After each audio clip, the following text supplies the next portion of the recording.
যাদের বয়স 18 থেকে 22 তাদের জন্য আজকের ভিডিও। আজকে জাস্ট 7টি অভ্যাসের কথা বলবো। মাত্র 6 মাসের মধ্যে এই 7টি অভ্যাস গড়ে তুললে আপনি একজন ভালো মানুষ হিসেবে রূপান্তরিত হবেন ইনশাআল্লাহ। আপনার বয়স কি 18 থেকে 22 কিংবা তারও বেশি বা তারও কম, কিন্তু আপনি কি নিজেকে একজন অকর্মণ্য, একজন অমেধাবী, একজন বোঝা হিসাবে, সমাজের বোঝা হিসাবে নিজেকে মনে করেন? তো আজকে থেকে নিজেকে বোঝা ভাবা বাদ দিয়ে দিন। দেরি না করে late get start into the video. অনেকে আমাকে বলেছিলেন যে ভাই 18 থেকে 22 বছর বয়সের মানুষদের জন্য যে মোটিভেশনটা দিছিলেন সেটা পার্ট 2 বের করেন। বলতে পারেন এই ভিডিওটা পার্ট 2। সো 6 মাসে 7টি অভ্যাস গড়ে তোলার মাধ্যমে যদি আপনি নিজেকে পরিবর্তন করতে চান তাহলে এই ভিডিওটি আপনার জন্য। সো প্রথম যে পয়েন্ট সেটা হচ্ছে যে ভোরবেলা উঠুন। ভোরবেলা যখন আপনি উঠা শুরু করবেন তখন দেখবেন আপনার লাইফে একটা বারাকা চলে আসছে। আপনি ভোরবেলা উঠেন, সকালে ফজরের সালাতটা আদায় করেন, পারলে জামাতের সাথে আদায় করেন। দেখবেন আপনার দিনটা একটা নামাজের মাধ্যমে একটি ভালো এবং একটি পিওরিটির মাধ্যমে শুরু হবে। আর আপনার দিনটা সুন্দরভাবে শুরু হলে আপনার জীবনটাও সুন্দরভাবে শুরু হতে বাধ্য ইনশাআল্লাহ। সো এই জিনিসটা মাথায় রেখে আপনি প্রত্যেকদিন সকালবেলা ঘুম থেকে উঠেন, দেখবেন আপনার জীবনটা অনেক ইজি হয়ে গিয়েছে। আপনি সারা রাত হলিউড, বলিউড, টলিউড দেখেন, ওয়েব সিরিজ দেখেন, গেম খেলেন, অ্যানিমে দেখেন, গার্লফ্রেন্ডের সাথে চ্যাট করেন, আপনি সারা রাত ঘুমাচ্ছেন না, সারা রাত জাগতেছেন আর একদম সকাল 11টা-12টার দিকে ঘুম থেকে উঠতেছেন।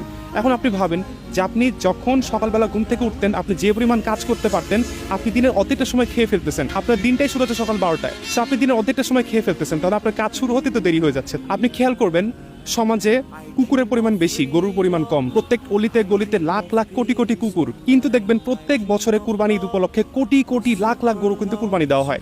কুকুরকে কিন্তু কুরবানি দেওয়া হয় না, গরুকে কুরবানি দেওয়া হয়। তারপরেও সমাজে গরুর পরিমাণ বেশি, কুকুরের পরিমাণ কম। কেন বলেন তো? কারণ গরুর লাইফে বরকত আছে, কুকুরের লাইফে বরকত নেই। কুকুর সারা রাত নাইট ডিউটি করে, সারা রাত জাগে, সারাদিন ঘুমায়। আর গরু কি করে?